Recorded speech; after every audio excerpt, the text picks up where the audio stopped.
Good evening. My name is Scott Ehlers. The spelling on the last name is Ehlers. Fire Chief of Clearwater Fire and Rescue.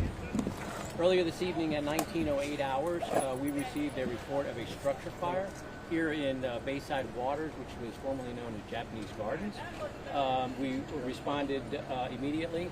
Simultaneously, there was a report of an aircraft having an emergency at the airport, where the aircraft response vehicles responded to.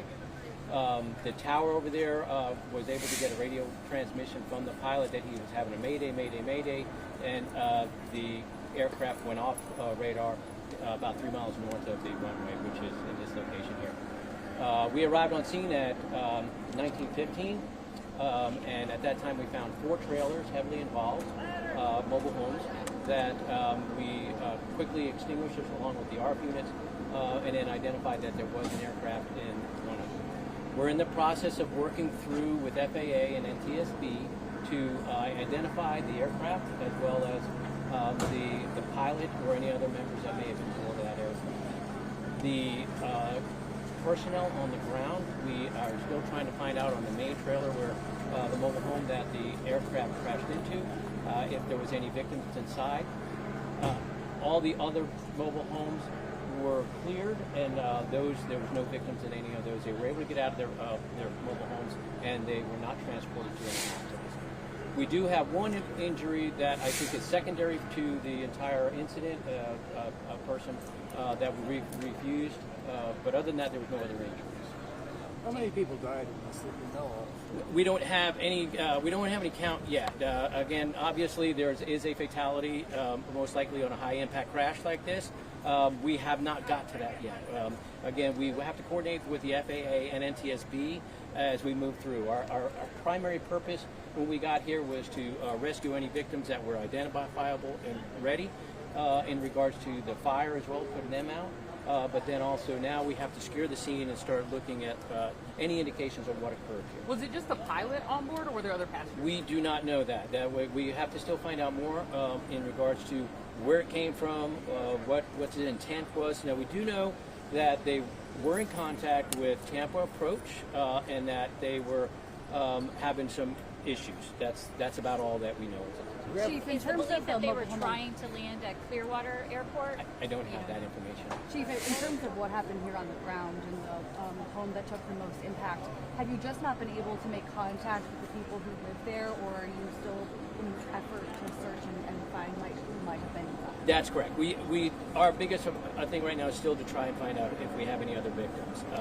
The biggest part of that, as you can probably understand, a mobile home doesn't withstand much in the first place, so an aircraft crashing into it, it pretty much demolished that mobile home. And then the ensuing fire consumed most of the rest. So now it's a tedious task of trying to get through and find that. We are still in the process of that main portion. There's still some hot spots that we have to try and get to.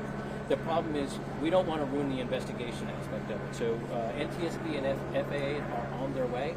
Clearwater Police and the Sheriff are already here.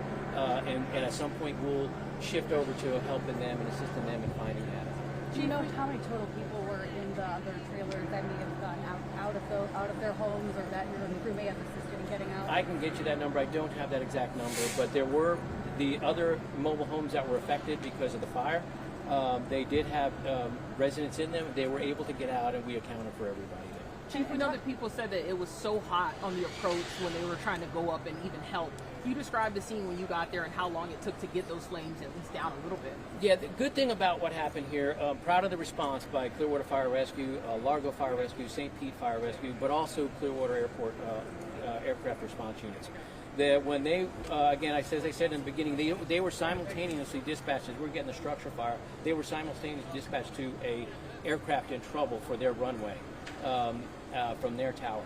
Their tower was able to let them know very quickly that the aircraft had gone down, went off radar, and it went down north of the airport. And the one ARF truck, we call it the aircraft truck, proceeded this way. So they were here quick, and they can knock those intense flames down really, really quick with those trucks.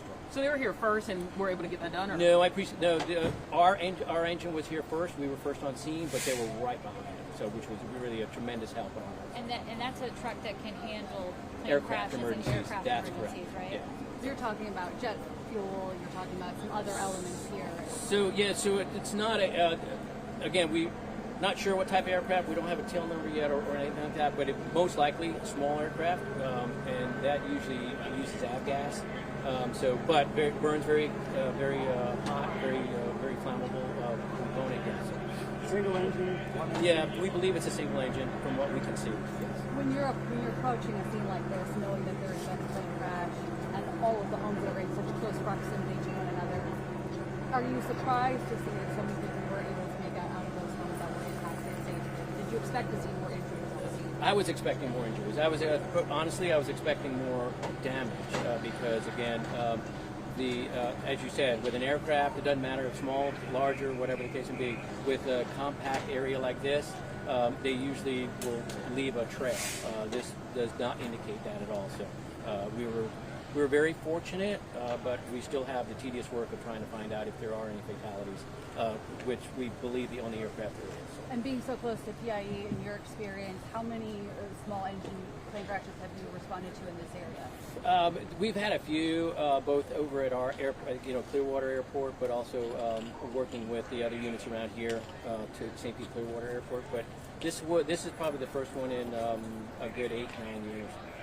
After searching for potential victims, what's next? So really the big thing now is to get NTSB, FAA hooked up with the detectives from the police department and then start sifting through and finding out what really occurred on this. And that's really going to be the FAA and NTSB call, where we'll step back and provide a support role to continue to support them. But that's really the lead agencies on that. Have neighbors given you any indication of who lived in the home with the most impact? A family, a single person? So they're working on it. They're working on the police department is working on all that information to try and find out how many, if anybody, was in that building. All right. Thank you all. Thank you. We'll be back at about 9:45 is our goal. You said a total of